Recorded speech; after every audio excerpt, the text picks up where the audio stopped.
Hemorragia genital. Causas y diagnóstico diferencial. El sangrado genital es la alteración ginecológica más frecuente en las mujeres en edad reproductiva. Una de las causas es la anemia y puede ser motivo de ausentismo laboral. Lo primero que habrá que valorar es la repercusión hemodinámica. Adoptando las medidas necesarias, se realizará una anamnesis y exploración detallada para establecer el origen. Cuando aparece sangrado en el área genital, generalmente se piensa en un origen uterino, pero no siempre es así, y habrá que descartar origen en el tracto genital inferior y superior, u otro origen extraginecológico en el área digestiva y urológica. Estos sangrados anormales se clasifican según sea su presentación con respecto al ciclo menstrual. Metrorragia. Es un sangrado a intervalos irregulares, de cantidad variable, sin relación con el ciclo menstrual. Menorragia. Es un sangrado menstrual de características cíclicas cuya cantidad supera los 80 mililitros ciclo. Polimenorrea. Se produce cuando existen sangrados menstruales con intervalos menores a 22 días. Hipermenorrea. Son intervalos cíclicos de una duración mayor a 7 días. Sangrado intermenstrual. Se produce entre menstruaciones normales. Menometrorragia. Es un sangrado de intensidad y duración aumentada, con intervalos irregulares. Aunque debe tenerse en cuenta que esta nomenclatura no es unánimemente admitida. La causa más habitual de sangrado o desviación de una menstruación regular es una complicación de la gestación. En cuanto a las de origen orgánico, como lo es la presencia de miomas, pólipos, neoplasias endometriales o cervicales, sangrados de origen genital diferente del uterino, incluyendo traumatismos genitales, cuerpos extraños, son fácilmente observables a la exploración. Otras veces se debe a patología sistémica, como la posibilidad de una coagulopatía, enfermedades graves renales o hepáticas, el consumo de fármacos como anticonceptivos hormonales, anticoagulantes o el consumo de tamoxifeno. La hemorragia uterina disfuncional se define como una hemorragia anormal que procede de útero en ausencia de patología orgánica y de gestación. Las causas de la hemorragia también están relacionadas con los grupos etarios. Infancia. Siempre debe considerarse un hecho anormal cualquier expulsión de sangre antes de la menarquia. En este grupo de edad, el punto de origen más frecuente es la vagina y no el útero. La vulvovaginitis es la causa más común. Sin embargo, también pueden intervenir otros trastornos dermatológicos, neoplasias, traumatismos por accidentes, abuso o la presencia de cuerpos extraños, prolapso, infección uretral, pubertad precoz. Adolescencia. En este grupo, la expulsión de sangre anormal es consecuencia de anovulación y de defectos de coagulación. Hay que tener presente en la población la enfermedad de transmisión sexual, así como el embarazo, y no descartar el abuso sexual. La menorragia es un problema frecuente en las mujeres en edad de reproducción.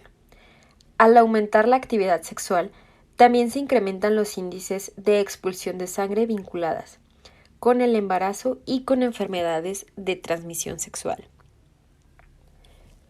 Perimenopausia.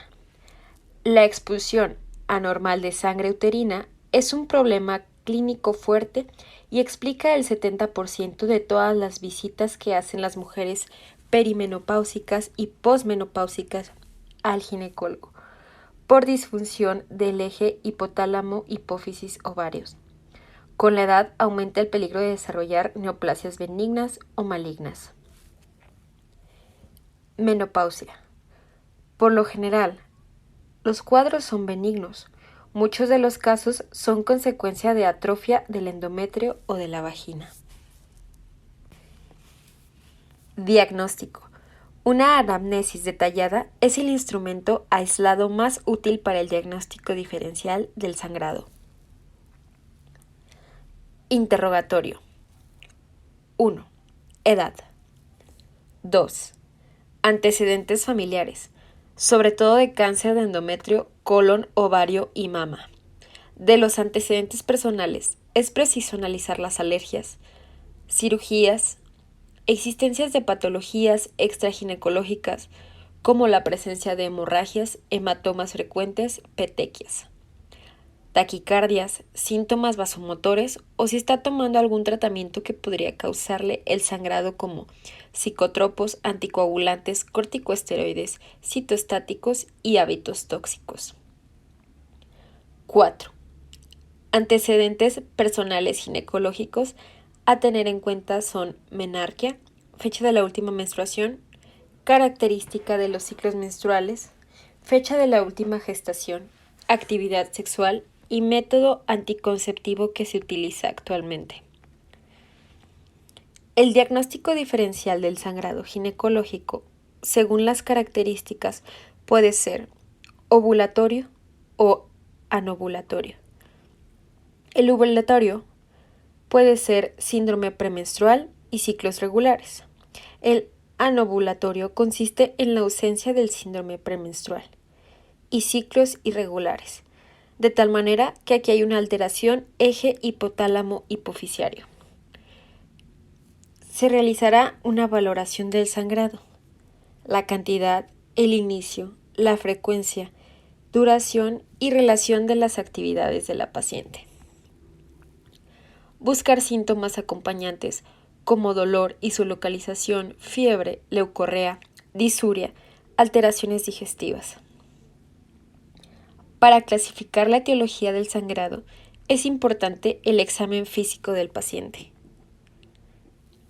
En primer lugar, se analizará la repercusión clínica que produce el sangrado para ver si es preciso la estabilización hemodinámica, tensión arterial, frecuencia cardíaca, temperatura. Paciente taquicárdica e hipotencia, previamente comenzaremos con sueroterapia e intentar ceder el sangrado. Exploración general en la que la presencia de hematomas, hirsutismo y obesidad puede orientar hacia un origen sistémico del sangrado. Finalmente, se realizará una exploración ginecológica para establecer el origen del sangrado, que no siempre es de origen uterino, debiendo valorarse mediante la inspección de genitales externos, vulva, recto y uretra. Con espéculo se valorará vagina y exocervix. Es preciso una búsqueda de lesiones por atrofia, traumatismos, infecciones, cuerpos extraños y tumores. Se completa contacto bimanual e intentaremos identificar su etiología obstétrica, orgánica, hematológica, oncológica, disfuncional, mediante estudios diagnósticos. Pruebas diagnósticas. Biometría hemática. Completa con plaquetas y estudio de coagulación. Con la hemoglobina y hematocrito valoraremos la severidad del sangrado. Se podrá hacer un nivel de ferritina que orientará hacia pérdidas hemáticas crónicas. En caso de la aparición de la fórmula leucocitaria alterada, orientará en casos de infección acompañante, que podría asociarse a cultivo cervical para la detección de clamidias y gonococo. Determinación de gonadotropina coriónica humana. Descartar embarazo. En caso de sospechar patología acompañante, podrán pedirse pruebas de tiroides, función hepática o renal. La ecografía pélvica, sobre todo vía transvaginal, es de gran utilidad en el diagnóstico de diferentes causas. Miomas, adenomiosis, Localización de la gestación, patología endometrial, patología ovárica, quistes funcionales, tumoraciones benignas. Biopsia. De las lesiones sospechosas que se encuentren durante la exploración en vulva, vagina y cérvix, se debe realizar biopsia de endometrio en toda mujer mayor de 35 años, aunque también puede ser conveniente realizarla en menores de 35 cuando existe historia familiar o personal de cáncer de endometrio, ovario, mama o colon.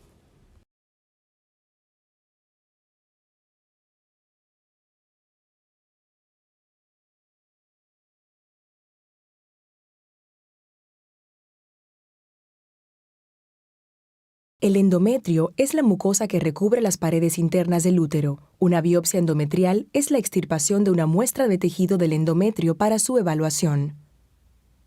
Se puede realizar una biopsia para detectar cáncer o células precancerígenas, para determinar la causa del sangrado irregular o para investigar problemas de fertilidad. Este procedimiento también puede diagnosticar infecciones y controlar la eficacia de ciertos medicamentos.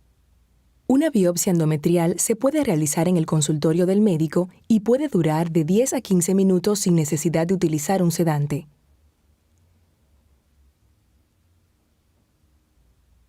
El médico primero la palpará para determinar la posición del útero y luego insertará el espéculo en la vagina para abrirla y mantenerla abierta de manera que el cuello del útero esté claramente visible.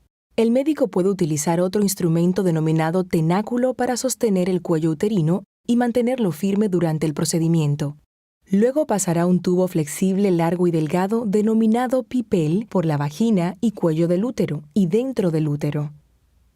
La cánula de pipel está equipada con un dispositivo similar a un émbolo que crea succión cuando se lo tira hacia afuera. El médico girará la cánula de pipel y la moverá hacia arriba y hacia abajo dentro del útero mientras succiona una muestra apropiada de tejido endometrial. Luego retirará la cánula de pipel y colocará su contenido en un recipiente. El médico completará el procedimiento al retirar el tenáculo y el espéculo. Después de la biopsia, algunas pacientes podrán sentarse inmediatamente y sentir calambres leves. A otras pacientes que pueden sentirse mareadas, se les pedirá que reposen durante 10 o 15 minutos antes de retirarse. Generalmente, se prescribe un medicamento antiinflamatorio, tal como ibuprofeno o naproxeno, para minimizar cualquier molestia o calambre parecido al de la menstruación. El médico enviará la muestra al laboratorio para analizarla. Los resultados se le pueden proporcionar por teléfono o durante una cita de seguimiento con el médico. Tratamiento. Después de identificar origen y causa, habrá que detener la hemorragia. Evaluación de estado hemodinámico. Son causas de indicación a ingreso hospitalario. Sangrado agudo muy abundante, hemoglobina menor a 9, signos de hipovolemia, hipotensión, taquicardia, sospecha de coagulopatías, sangrados asociados a gestación, patología orgánica uterina que precisa tratamiento quirúrgico urgente, proceso séptico en fase aguda, fiebre, alteración en fórmula leucocitaria. El tratamiento. Cohibir la hemorragia, no hormonal. Antifibrinolíticos. Disminuyen la hemorragia hasta en 50%. Actúan reduciendo los niveles de plasminógenos, lo que reduce la fibrinolisis. AINES. Inhiben las prostaglandinas. Son muy utilizados el ácido mefanámico, el ibuprofeno y el naproxeno.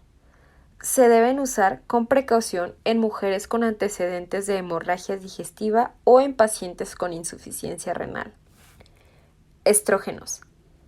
Hemorragias agudas y en endometrios atróficos, ya que al estimular la proliferación endometrial frenan el sangrado. Son de elección los estrógenos equinos conjugados intravenosos, aunque también se pueden usar preparados orales. Estrógenos más gestágenos. Se emplean en hemorragias moderadas. Progestágenos.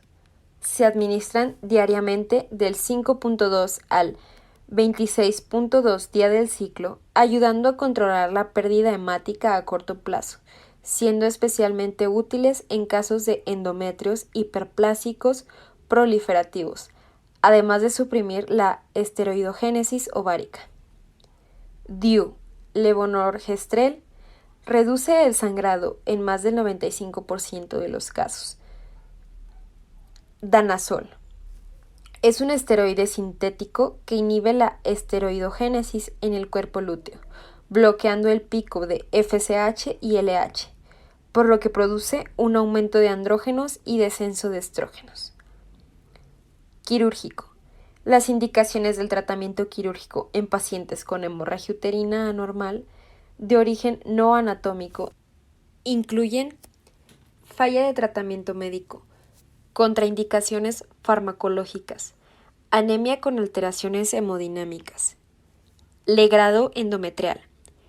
Es un método eficaz para contener la hemorragia de forma rápida y además proporciona material para estudio histológico, aunque requiere hospitalización y anestesia, por lo que no debe ser utilizado como medida terapéutica de primera elección. Ablación, resección endometrial. Son técnicas que buscan la destrucción del endometrio, incluyendo 1 o 3 milímetros del miometrio subyacente, para destruir la capa basal del endometrio y así reducir la cantidad de sangrado o producir amenorrea. Histerectomía. Es el procedimiento más radical y definitivo, y está indicado cuando el tratamiento médico falla. Tratar la anemia ferropénica en aquellas pacientes que no desean más descendencia.